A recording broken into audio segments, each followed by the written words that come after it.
నీ సేవలో ఎదురైనా ఎన్నో సమస్యలలో నా బలమును చూచుకుని నిరాశ చెందితిని.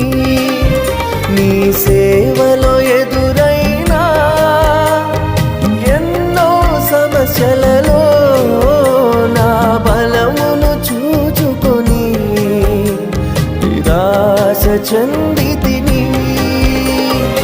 భారమైన ఈ సేవను ఇక చేయలేనని అనుకొనగా, భారమైన ఈ సేవను ఇక చేయలేనని అనుకొనగా, ప్రధాన యాజకుడా యేసు నీ అనుభవాలతో బలపరచితివి.